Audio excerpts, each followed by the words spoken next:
क्या नाम है आपका? अनिल। अनिल। तो आप अपनी माँ को वृद्धाश्रम छोड़ने आए हैं, क्यों?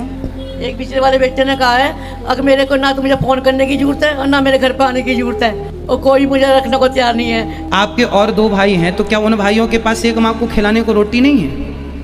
उन भाइयों ने मना कर दिया है। आपका क्या निर्णय है? आप छोड़ के जाना चाहते हैं या सेवा करने का विचार है आपका? जैसा आप कहें वैसा हम करेंगे। क्या मन है आपका? छोड़ के जाने का विचार है। बिस्मिल्लाहिर्रहमानिर्रहीम, अस्सलाम वालेकुम फ्रेंड। आज मैं आप लोग के लिए एक ऐसी वीडियो लेकर आया हूं जिसे देखने के बाद आप भी हैरान हो जाएंगे कि क्या वालिदैन के साथ इस तरह का भी सलूक किया जा सकता है कि जिन्होंने सारी जिंदगी प्यार मोहब्बत के साथ पाला पोसा बड़ा किया, पैरों पर खड़ा किया, और आज वही औलाद इनको घरों से बाहर निकाल रही है। वीडियो बहुत ही इंटरेस्टिंग और बहुत ही इंफॉर्मेटिव है। वीडियो के एंड तक जरूर देखिएगा ताकि आपको पूरी बात समझ आ सके। तो बिना किसी देरी के वीडियो शुरू करते हैं। ये जो आए हैं साथ, ये सुमा छोटा है, छोटा बेटा है ये। तो बेटा आपको यहाँ छोड़ने आया है आश्रम में, ऐसा क्यों? वृद्धाश्रम में बेटा छोड़ने आया है, क्यों? बेटे को तो सेवा करनी चाहिए ना अपनी माँ की। क्या सेवा करेंगे मेरी? ये क्या सेवा करेंगे? ये इन्हीं का पेट भर जाओ, अपनी रोटी अपने पेट भर लो, मेरा पेट क्या भरेंगे ये? बात कराइए मुझसे। क्या नाम है आपका? अनिल। अनिल। तो आप अपनी, ये माँ आपकी हैं? हाँ जी। तो आप अपनी माँ को वृद्धाश्रम छोड़ने आए हैं, क्यों? हाँ जी, मेरी पत्नी की तबीयत सही नहीं है 1.5 साल से। तो पत्नी की तबीयत सही नहीं है तो माँ की तबीयत कौन सी अच्छी है? उसकी दिमागी हालत सही नहीं है, आपस में रोज झगड़ा होता है। तो आप अपनी पत्नी को लेके आते ना वृद्धाश्रम, उसकी दिमागी हालत नहीं अच्छी तो उसको रखते हम वृद्धाश्रम में। अपनी माँ को क्यों लेके आ गए? आई भी होगी। तो क्या आप अपनी वृद्ध माँ को वृद्धाश्रम में रख के जा रहे हैं, तो क्या ये सही है? आपके बच्चे क्या सीखेंगे इससे? आपके कल आपके बच्चे, आप कितने बच्चे हैं आपके? ये तो हमारे खाना ही जाने जी, क्या हूँ मैं इस स्थिति में, मेरी हालत क्या है इस टाइम, मैं क्या हूँ क्या कर। अच्छा ये बताइए, जब आप छोटे थे तब आपकी माँ आपकी सेवा करती थी? नहलाना धुलाना तेल मालिश सब किया? फिर अब माँ बूढ़ी होगी तो क्या उनकी सेवा करना आपकी जिम्मेदारी नहीं है? हम इनके रिश्ते में क्या लगते हैं? जब हम बिना लगे कुछ बिना खून का रिश्ता कि हम सेवा कर रहे हैं, तो आप तो खुद की सगी औलाद हो, आपको तो सेवा करना चाहिए। कल आपका बेटा आपको बाहर निकाले, फिर कल आपकी जो पत्नी कहाँ, आपकी पत्नी कहाँ है?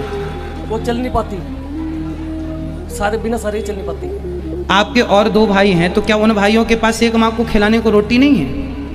उन भाइयों ने मना कर दिया है। हाँ? मना कर दिया उन्होंने मना कर दिया। हाँ, हमारे घर पारी जरूरत नहीं है। आप इनके क्या मना कर दिया कि माँ को घर लाने की जरूरत नहीं है? नहीं, वो अलग रहते हैं। नहीं, अलग रहते हैं तो माँ की सेवा तो कर सकते हैं ना। वो भाई 2 लोग मिलकर नहीं कर सकते एक माँ की सेवा? नहीं, वो मना कर दिया उन्होंने। देखो जरा, एक पिछले वाले बेटे ने कहा है अगर मेरे को ना तो मुझे फोन करने की जरूरत है और ना मेरे घर पे आने की जरूरत है, मेरे घर में झगड़ा होता है तुम्हारे आने से। बेटे ने कहा? हाँ जी, पिछले इसके छोटे इसके बड़े भाई ने, और कोई मुझे रखने को तैयार नहीं है। आपका क्या निर्णय है? आप छोड़ के जाना चाहते हैं या सेवा करने का विचार है आपका? जैसा आप कहें वैसा हम करेंगे। क्या मन है आपका? छोड़ के जाने का विचार है। छोड़ के जाएंगे? हाँ जी। अल्लाह सुब्हानहू व तआला फरमाते हैं सूरह इसरा में, सूरह नंबर 17 आयत नंबर 23 और 24 में अल्लाह ताला फरमाते इंसानों से कि आप सिर्फ मेरी इबादत करो। इंसानों से कहते तुम सिर्फ मेरी इबादत करो और अपने वालिदैन से हुस्न सुलूक करो। अगर दोनों में से कोई भी एक या दोनों ज़ईफ हो जाए, उनको उफ तक मत कहो, ना ही उनको झिड़को, लेकिन उनके साथ इज्जत से पेश आओ और उनके साथ हुस्न सलूक करो और अल्लाह ताला से दुआ करो कि ए रब, आप इनके ऊपर रहमत फरमा जिस तरीके से उन्होंने मेरा ख्याल रखा बचपन में। और अल्लाह ताला फरमाते सूरह अनाम में सूरह नंबर 6 आयत नंबर 151, बिवालिदैनी एहसाना, हमने इंसानों को कहा है, फर्ज ठहराया है कि वो अपने वालिदैन से हुस्न सलूक करे। और ये पैगाम दोहराया गया है सूरह लुकमान में सूरह नंबर 31 आयत नंबर 14 और सूरह अहकाफ सूरह नंबर 46 आयत नंबर 15 में कि वयस्सनल इंसाना बिवालिदैनी एहसाना, इंसानों के लिए फर्ज है कि वो अपने वालिदैन के साथ उसने सलूक करे। उसके बाद खुसूसन अपनी माँ। और अल्लाह के रसूल मोहम्मद सल्लल्लाहु अलैहि वसल्लम फरमाते हैं, सुन्नन निसाई में आता है इसका जिक्र, किताब जिहाद में बाब नंबर 6 हदीस नंबर 3106 में अल्लाह के रसूल फरमाते कि माँ के पैर के नीचे जन्नत है। उसका मतलब ये नहीं कि अगर मेरी माँ सड़क पे चल रही है और कोई कीचड़ में पैर रखती है तो कीचड़ जन्नत हो जाती है। इसका मतलब ये कि अगर आप अपनी वालदा, अपनी माँ की इज्जत करो, खिदमत करो, बात मानो, प्यार करो, उसमें सलूक करो, इंशाअल्लाह आप जन्नत में जाएंगे। अल्लाह के रसूल फरमाते हैं, कहा गया है सही बुखारी में, जिल्द नंबर 8, किताबुल अदब, बाब नंबर 2, हदीस नंबर 2 में एक शख्स अल्लाह के रसूल के पास आते हैं और पूछते हैं कि सारी दुनिया में सबसे ज्यादा हुस्न सलूक के लायक कौन है? अल्लाह के रसूल फरमाते तुम्हारी माँ। वो शख्स पूछता है उसके बाद कौन? अल्लाह के रसूल फिर से फरमाते तुम्हारी माँ। वो शख्स पूछता है उसके बाद कौन? फिर से अल्लाह के रसूल फरमाते तुम्हारी माँ। उसके बाद कौन? फिर चौथी बार अल्लाह के रसूल कहते हैं तुम्हारा बाप। इसका मतलब 75% हुस्न सलूक के लायक है माँ, 25% बाप, 3/4 हिस्सा हुस्न सलूक का जाता है माँ को, 1/4 हिस्सा जाता है बाप को।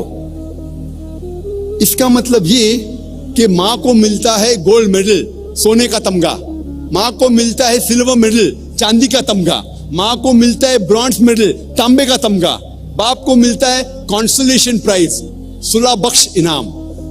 ये हमारे आखिरी नबी, आखिरी रसूल मोहम्मद सल्लल्लाहु अलैहि वसल्लम का कहना है कि वालदा ज्यादा हकदार है हुस्न सलूक के। इस्लाम में खवातीन के कानूनी हुकूक, इस्लाम में कानूनी एतबार से मर्द और औरत बराबर है। अल्लाह ताला फरमाते सूरह बकरा में सूरह नंबर 2 आयत नंबर 178 और 179 में अल्लाह ताला फरमाते कि किसास में जब डेथ पेनल्टी, हद की सजा होती है तो औरत और मर्द के लिए वही सजा है। अगर कोई औरत मर्द का कत्ल करती है उसके लिए सजाए मौत है, अगर कोई मर्द औरत का कत्ल करता है उसके लिए भी सजाए मौत है, और कोई औरत मर्द का कत्ल करती है उसके लिए भी सजाए मौत है। सजा दोनों के लिए यकसा है। और लिखा हुआ है सही बुखारी में जिल्द नंबर 9 किताब अदियात में बाब नंबर 4 हदीस नंबर 15 में कि एक यहूद एक बच्ची का कत्ल करता है, उसके सिर को कुचलता है पत्थर के जरिए। मोहम्मद सल्लल्लाहु अलैहि वसल्लम फौरन उस यहूद को भी वही सजा देते हैं, सजाए मौत। उसका सिर कुचला जाता है पत्थर के जरिए। हमारे पास मिसाल है हजरत उमर की रज़ियल्लाहु अन्हु। उस दौर में कई आदमी मिलके एक औरत का कत्ल करते हैं और हजरत उमर रज़ियल्लाहु अन्हु वो सारे मर्द को सजा देते हैं कत्ल की, कत्ल के बदले कत्ल। इस्लाम में अगर कोई जिस्म का भाग, हिस्से को चोट पहुंचती है, चाहे वो आंख हो, नाक हो, मुंह हो, हाथ हो, जो सजा मर्द को मिलती है वही सजा औरत को मिलती है, सजा यकसा है। और अगर कोई कातिल को कोई रिश्तेदार माफ करना चाहता है दिया पैसा लेके तो उसको इख्तियार है, वो रिश्तेदार चाहे मर्द हो या औरत हो, उसको कातिल को माफ करने का हक है और कोई भी उसे रोक नहीं सकता। इस्लाम में कानूनी तौर पे दोनों मर्द और औरत की सजा यकसा है।